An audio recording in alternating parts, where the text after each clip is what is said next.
Good evening, guys. Happy Saturday, and welcome to Storyteller's Corner. And thank you for joining me. And now, when I put my finger that way, we're off to the little village of Willowmere. That's a new one I've got there, guys. Willowmere, Topsy Tickle that way, Willowmere that way. I need to get a signpost put in, I think so. Hello, guys. Welcome back to the little village of Willowmere. This is our story. The new story, The Clockmaker's Secret. This is chapter 4, The Listener. So, for a few moments, nobody in the hidden chamber spoke. The elderly woman stood at the foot of the staircase, one hand resting lightly on the wicker basket she carried, the other pressed to her chest as though she was steadying herself against a memory too sudden to bear. She was not grand or dramatic in appearance. Her grey cloak was travel-worn, her boots were muddy from a lane, wisps of silver hair had escaped from beneath her bonnet, and her face was lined with the sort of years that come from both laughter and sorrow. Yet there was something about her that changed the room. The moment she had stepped into the chamber, the silence had altered. It no longer felt empty, it felt expectant. The great clock at the centre of the room gave another soft, deliberate tick, then another. Edmund looked from the clock to the stranger and back again. "I think," he said quietly, "we ought to begin by asking your name." The woman blinked as though she had only just remembered there was other people in the room. "Oh, goodness," she said, "of course, how rude of me." She straightened at once, though she looked rather overwhelmed. "My name is Beatrice Holloway." "Welcome to Willowmere, Miss Holloway," Clara said gently, stepping forward with the calm warmth she'd always seemed to carry with her. "I'm Clara Bell. These are Arthur Finch, Thomas Meadowbrook, Lily Meadowbrook, Elsie Meadowbrook, and Molly and Pip, and this is Edmund Ashcombe." Beatrice nodded politely to each of them, though when she heard the surname Ashcombe, her eyes widened. "Ashcombe?" Edward gave a small bow of his head. My grandfather built the church clock." Beatrice looked at him with unmistakable surprise. "Then you must be Jonathan Ashcombe's grandson." Edmund stared. "You knew my grandfather?" Beatrice let out a small, astonished laugh. "Knew him? My dear boy, I knew him when he was younger than you are now." Arthur made a delighted little sound. "Oh, excellent," he said. "We have reached the part of the mystery where everyone knows each other from 50 years ago." Thomas gave a sideways look. "You say that as though it's unusual." "In Willowmere, apparently, it's an hobby." Molly grinned. Pip snorted. Even Beatrice laughed, though her eyes quickly returned to the great clock. "I never thought I would see this room again," she whispered. Clara heard the catch in her voice. "You've been here before?" Beatrice nodded slowly. "Yes, once, a very long time ago." "How long?" Molly asked at once. "Molly," Clara said, though not sharply, "it's all right." Beatrice replied with a gentle smile. "Children ask the important questions first." She looked around the chamber, taking in the rows of clocks, the plaques, the old polished wood, the dust that had settled like years made visible. "I was 12, she said at last. "My father brought me here one winter's evening when the snow was so heavy the roads disappeared beneath it. I remember lantern light and the sound of his clock ticking, and being told that I must never speak of a room lightly, that some places are not hidden because they are dangerous, but because they are precious." Thomas folded his arms thoughtfully. "Who was your father?" Beatrice looked at him. Her expression softened. "His name was Henry Holloway." Arthur frowned, searching his memory. Lily did the same. Elsie gave a tiny gasp. "The schoolmaster?" she said. Beatrice turned to her in surprise. "Yes." Elsie pressed an hand to her mouth. "My mother used to speak of him. She said he knew every child in Willowmere by the sound of their footsteps." Beatrice smiled, and the years seemed to fall from her face in a moment. "It probably did." Arthur's eyes lit up. "Henry Holloway," he said, now remembering, "the man who taught half the village to read from poetry and the other to mend fences because they'd rather be outdoors." "The very same," Beatrice said. "But why would the schoolmaster know about a hidden chamber beneath a church clock?" Edmund asked. At that, Beatrice looked one more time towards the great seasonal clock. Her smile faded, replaced by something more serious. Because, she said quietly, he was the listener. The words landed in the room like the turning of a key. No one moved, no one breathed. At last, Pip whispered, the listener is a real person. Oh yes, Beatrice said, or rather it was. The listener was never meant to be a title of importance, not like a mayor or a vicar or head gardener or master clockmaker. It was simply the name given to the one person in each generation entrusted with remembering the stories that might otherwise be lost. Clara thought of a note they had found. Not the richest, not the cleverest, not the strongest, simply the one who listens. She looked at Beatrice carefully. And your father was chosen? Beatrice nodded. He listened to everyone, to children no one else had patience for, to old men who repeated the same stories 6 times over, to widows who missed their husbands and farmers who worried over bad harvests, to frightened boys and homesick girls, and people who had done foolish things and need some kind enough to hear them without judgment. Thomas smiled faintly. That sounds like a schoolmaster. It does, Beatrice agreed, but he did more than teach sums and spelling. He kept memories. He wrote things down. He carried stories where people could not carry them themselves. Arthur was fascinated. And the clock? Beatrice turned towards the great clock, its face still resting between seasons, its golden hands still, though not lifeless. The art of Willowmere was built to hold more than time. It was built to hold remembrance. The founder believed that a village could survive poor winters, failed crops, storms, quarrels, and grief if it remembered who it was, not only in the grand events but in ordinary moments. Who had helped who had been welcomed, who had been forgiven, and who stayed kind when it had been easier not to. Clara thought immediately of a clay jar beneath a golden tree, and all those tiny folded promises inside it. The Book of Kindness, she murmured. Beatrice looked at her, startled. There's a Book of Kindness? Molly drew herself up proudly. Yeah, we started it. Pip nodded. It was our idea, sort of. It was mostly Molly's idea, Clara said. It was entirely Molly's title, Thomas added. Arthur cleared his throat. I would like it noted for history that I contributed to the Fox ball print. Beatrice laughed softly, but when she looked at them all, there was emotion in their eyes. And Willowmere had done more right than I realised. Edmund stepped closer to the clock. If your father was the listener, he said, why did the art stop now? And why did Grace say that the listener had already arrived? Beatrice's fingers tightened around the handle of her basket. I think, she said slowly, because the art has been waiting for someone new. The room fell quiet, and Arthur adjusted his spectacles again. You mean there has always been a listener? Yes.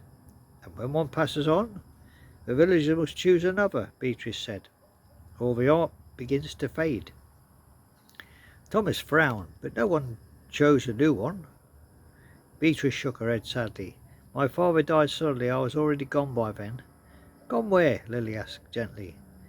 Beatrice looked down, and for the first time they saw the shadow of an old regret move across her face. To London, she said. I left Willowmere when I was 18. I wanted to train as a nurse. I promised my father I'd return before Christmas. Then there was work, life and war and responsibilities, and the sort of years that keep becoming more years when you're not paying attention. I wrote, of course. He wrote too, but I never came back for a long time. By the time I finally did, he was gone, and the house had been sold. No one mentioned the chamber of a clock or the listener. I told myself I had imagined it all as a child, that I had woven stories around old rooms and old men and winter lanterns. She lifted her eyes to the great clock, but I never forgot Grace. At once everyone's head turned. Grace? Edmund repeated. You know who she is? Beatrice nodded slowly. Yes. The air seemed to sharpen. Molly stepped forward, unable to help herself. Who is she? Beatrice looked not at Molly, but at the face of a clock, as if the answers were written somewhere among its painted seasons. She was my father's sister, she said quietly. My aunt, and the first listener. Willamere ever chose who was still a child. No one spoke. The sentence hung in the room with a strange, bright sadness. A child? Clara said softly. Beatrice nodded. Grace Holloway was 10 years old when a fever swept through the valley. This was before my time. Long before any of yours, I imagine. But my father told me the story many times. The village lost several people that winter. Not everyone died, but everyone was frightened. The adults were busy tending the sick, feeding families, carrying water, mending fires, and trying to keep the place together. And in the middle of it all, Grace listened. To what? Pippa whispered. To everyone, Beatrice said. To children who were afraid their mothers wouldn't wake. To old people who feared being forgotten. To neighbours who needed someone to remember which herbs helped a cough and which child belonged with which aunt, when families had to be split up for care. She remembered stories, names, promises and instructions. She remembered what mattered. My father says she was the sort of child who made you feel as though every word you spoke had somewhere safe to land. Clara swallowed again, the lump in her throat. What happened to her? Beatrice was quiet for a moment. She caught the fever herself. Molly's face fell. Oh, she died just after the 11th birthday, Beatrice said. My father was only 7. He adored her, and he said the whole village felt emptier without her. And after that she was gone. The founders, those who remained, asked the Ashcombe to build a clock in her memory. Not a memorial that would sit still, but something living, something that would keep time and memory together. Edmund turned slowly to the great seasonal clock, the art of Willowmere. Beatrice nodded. My father said Grace had always loved the changing seasons. She believed every season carried a story. Spring was for beginnings, summer for joy, autumn for gathering, and winter for remembering. So the clock was built with 4 seasons instead of numbers. Not to count hours alone, but to remind the village that life moved in circles, and that every season of sorrow would one day give way to another season of hope. For a while nobody could find words. Even Arthur was silent. The clocks around the chamber seemed to understand the moment, because several of them gave the faintest answering tick, as though agreeing with a story that already they knew. It was Molly who spoke first, and when she did her voice was unusually small. So Grace isn't a ghost? Beatrice considered that with surprising seriousness. No, she said, I don't think so. What then? What is she? I think she's a memory the clock loved too much to lose. No one could quite explain why the answer felt right, but it did. Clara looked at the clock face, trying to picture the little girl with the blue ribbon listening to frightened villagers during a hard winter, carrying their worries with a sort of gentleness some people never learn even in a lifetime. Then another thought came to her. If Grace was the first listener, she said slowly, and Henry Hollow was the one after her, how was the next listener chosen? Beatrice gave a small, sad smile. That, she said, is the problem. Arthur blinked. You don't know? My father was meant to leave instructions, she said. There was a ceremony of sorts, not grand, just tradition, a choosing and a promise, but after that he died. The instructions were never found. Arthur frowned. My grandfather wrote that if Willamere's clock ever fell silent, I must return, because time itself was keeping a promise. He must have known the choosing had been interrupted. Yes, Beatrice said, and if he knew, then he may also have hidden the answer. At that, everyone looked towards the blue suitcase, the journal, the old notes, the secret chamber, the shelves on the clock. Suddenly all of it felt like an ending, and more like an opening of a door. Arthur brightened immediately. Now that, he said, is a sentence I like very much. Thomas gave him a look, because it means more searching. Exactly. Molly clapped her hands once. So there's another clue. There's always a clue, Pip said gravely, as though the verse was a rule of nature. Beatrice laughed for the first time without sadness in it. You two must be Molly and Pip. We are, Molly said. We are village explorers. And sometimes assistants, Pip added. To whom? Beatrice asked. Molly and Pip both pointed at Arthur. Arthur looked very pleased with himself. Unofficially, he said. Clara was about to smile when the great clock suddenly gave a deep, resonant chime. Not the small hopeful note it had given before, a full chime, rich and clear. Once, twice, 3 times. The golden hands on its face trembled and moved, just slightly, until one pointed towards autumn, and the other towards a tiny painted lantern near the edge of winter. Edmund stepped forward at once. "It's indicating something." Beatrice squinted at her face. "There was a tradition," she said, slowly thinking about aloud. "My father used to say the art never spoke plainly, it points its nudges, and it trusts people to notice." Arthur had already taken out his notebook and was scribbling furiously. "Autumn, lantern, winter, very good, extremely cryptic." Thomas leaned in. "Is that lantern? I thought it was a star." "It's a lantern," Beatrice said without certainty. "Grace used to leave little lantern drawings in the margin of every book she owned." Lily looked up. "Lantern Hill?" "Possibly," Edmund said. "But why autumn?" Clara asked. Beatrice's brows furrowed. "Not just autumn. Look there." She pointed towards a tree on the clock face. One whose leaves were half gold, half bare.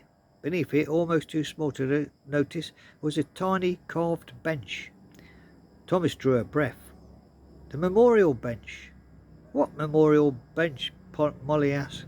"There used to be one on Lantern Hill," Lily said, slowly, memory dawning. "I remember it from childhood. It stood near the old lantern tower, between a rowan tree. People used to sit there and read on summer afternoons." Thomas nodded. "It was gone by the time Arthur and I were boys, and had forgotten all about it." Beatrice's face had gone pale with recognition. "My father took me there," she whispered. "The only time he brought me to the chamber, he brought me to the Lantern Hill first. There was a compartment hidden beneath the bench. He said if the art ever fell silent, no listener had been chosen, the hill would remember what villagers had forgotten." Arthur closed his notebook with a snap. "Well then," he said briskly, "we appear to have our next destination." Clara laughed softly despite herself. "You do enjoy seeing things like that." "I do." "You sound like a man announcing a picnic." "In my defence," Arthur replied, "many of our mysteries have included baked goods." Only because I refuse to let any of you go chasing ancient secrets on an empty stomach." Beatrice looked at Clara with quiet wonder. "Grace thanks you for feeding people before asking questions," she said. Clara's cheeks warmed. "Well, it seems sensible." "It is," Beatrice said. "It's also exactly the sort of thing a listener would notice." The room stilled. Clara blinked. "I'm sorry?" Beatrice seemed suddenly aware about what she had implied, but before she could soften it, Molly burst out, "Oh!" Pip's eyes widened. Arthur stared at Clara. Thomas looked delighted. Lily covered a smile with her hand. Clara, meanwhile, looked as though someone had suggested she personally repair the moon.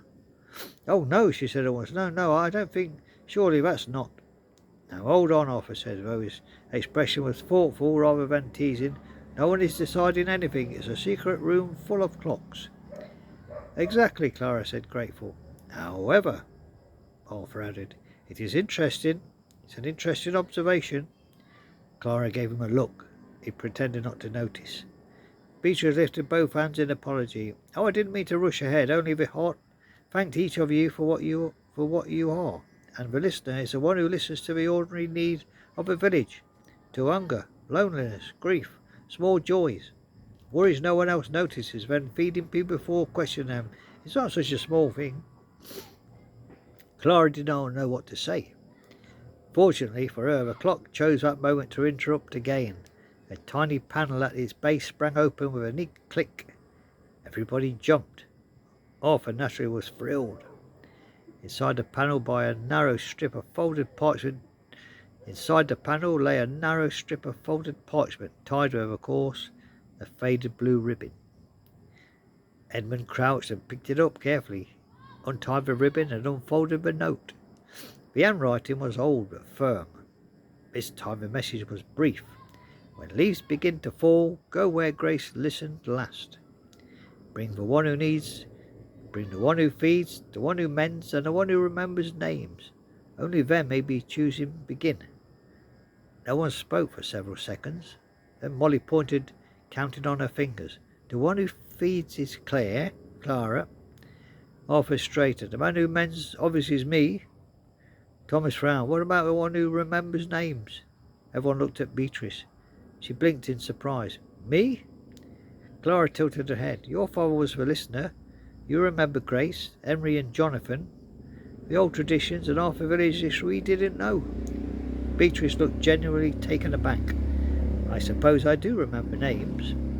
Arthur nodded with a great certainty. Excellent, we have our team. Our team, Clara repeated. For Lantern Hill, in autumn. It is autumn, Molly pointed out helpfully. Arthur spread his hands. You see, perfect timing. Thomas laughed. I'm beginning to suspect the village arranged these things specifically to keep you entertained. It's working splendidly. Beatrice was still holding the note, her expression caught between astonishment and something gentler. Hope, perhaps, though she might not yet trust her feelings enough to name it. I came to Willowmere because I received a letter, she said suddenly. Edmund looked up. A letter? She nodded and opened her wicker basket. Nestled beside a loaf of brown bread and a jar of blackberry jam was a single envelope, carefully folded and worn at the corners from being read too many times. I found it tucked in one of my father's old books 3 weeks ago. I nearly didn't come. I told myself I was too old for village legends and hidden rooms with promises made by clocks. Molly looked scandalised. You nearly didn't come? Beatrice smiled. I know, very foolish of me. She handed the letter to Clara, who read it aloud. Dear B, if Willowmere ever begins to call your own, do not ignore it. Some doors open only when the right memory walks through them, and if a church clock is silent, take bread, mystery, or hungry work. Love, Papa. Arthur gave an approving nod. A sensible man. Clara laughed. So tomorrow, Thomas said, we go back to Lantern Hill. Not all of us, Beatrice said gently. The note was quite specific. Specific notes have never stopped, Molly, Pippin pointed out. This is true, Lily said. Molly folded her arms. I wasn't going to argue. Everyone looked at her. I was going to politely object. That made them all laugh, and the tension in the room loosened. But beneath the laughter there was a new current now. Purpose and the unmistakable feeling that the story had shifted. They had found the art of Willowmere. They had met the woman who remembered the old listener. They had learned that Grace was not merely a mystery in a clock, but a child whose kindness had become part of the village itself. And now the art had asked for free people by the shape of their gifts, not by their titles. The one who feeds, the one who mends, and the one who remembers names. It felt like a puzzle. It felt less like a puzzle, more like an invitation, or perhaps a test. As the group finally climbed the stairs back into the fading evening light of a church tower, Willowmere looked unchanged below them. Chimney smoking, windows glowing, the village green washed in the golden sunset, but Clara had a strange sensation that the village was watching them.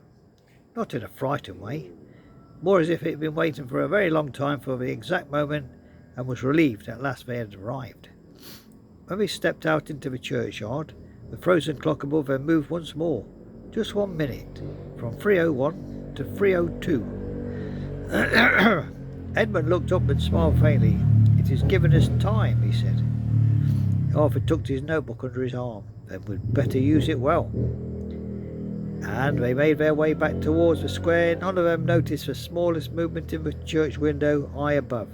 The brief reflection of a little girl with a blue ribbon, smiling softly as she watched them go. So there we go, guys. It's a very long one. Join me. We're going to have to wait till Monday now for chapter 5, The Bench on Lantern Hill. So there we go, guys. Tomorrow we've got 2 spiritual stories, but I'll tell you about them tomorrow. It's 24 minutes gone now. I didn't realise it was so long, but I hope you haven't fell asleep, guys, while I'm reading this story. But thank you for joining me in Storyteller's Corner. The Eggman's coming now. My Toffee will be barking in a minute. So there we go, guys. Thank you for joining me in Storyteller's Corner. Have a lovely Saturday evening. You can hear the Eggman now coming, selling eggs. You'll hear Toffee in a minute start barking. she'll be writing. She don't like people coming past her gate after dark. So let's hear Toffee before we go. In a minute she'll be barking. Here she goes. Look, naughty Toffee. Always barking at people. Thank you guys for joining me. It's 25 minutes now. Sorry it's so long, but hope you enjoyed the story anyway. Join me for Monday for chapter 5 on the bench on Lantern Hill. Okay, thank you guys. Bye bye now. Take care.